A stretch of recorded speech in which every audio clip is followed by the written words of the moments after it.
Hello, I am Bert Janssen. Welcome back to the series of short videos in which I explain the book The Organizing Principle.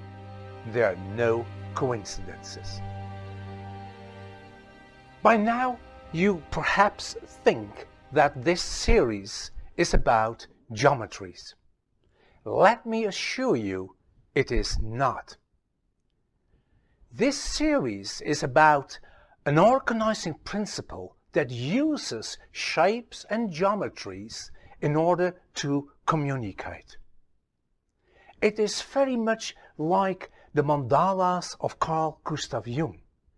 Those mandalas are beautiful, colorful, packed with geometries, but in the end they are just tools used by our unconscious to express itself. And the other way around. We can use the same tool to get access to our unconscious, access to absolute knowledge. This series is about an organizing principle and the tools it uses, whereby squaring the circle is by far the most important tool of them all. It is actually an archetypal tool, as we will see when I get back to Carl Gustav Jung. But let me first give you a few more examples of where this tool is hiding.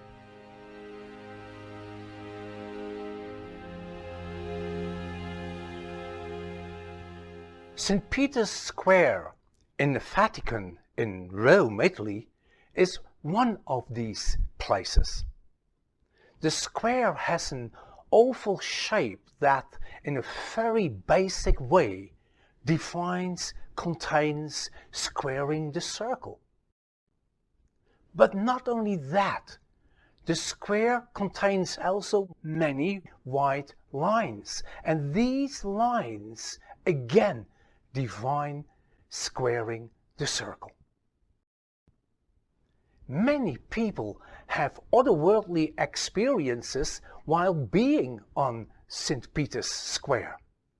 Now, this is undoubtedly influenced by the history of the square and by its place in the modern world. But the presence of squaring the circle, the ultimate tool of the organizing principle, cannot be neglected.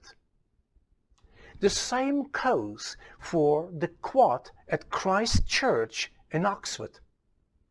Oxford has been hugely important for the history of England, and Christ Church has been and still is hugely important for Oxford.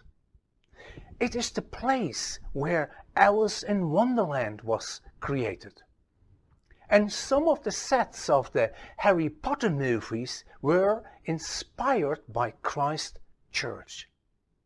Central in Christ Church is the so-called quad.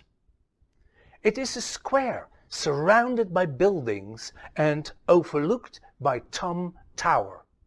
It is the largest quad of Oxford.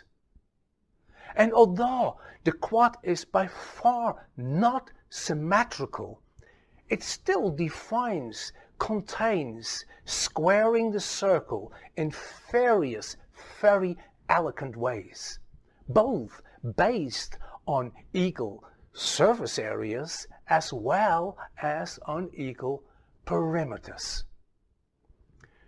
Just stop the video and have a better look.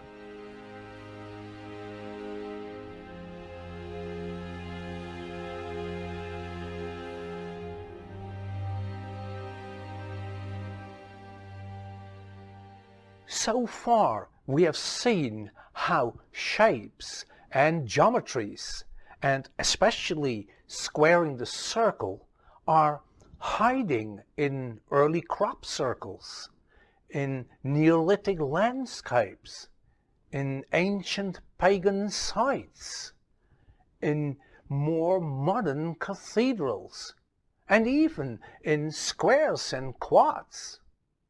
But, as the word already indicated, they are hidden, triggering the question, how can it be that shapes and geometries of which we are not consciously aware can influence us?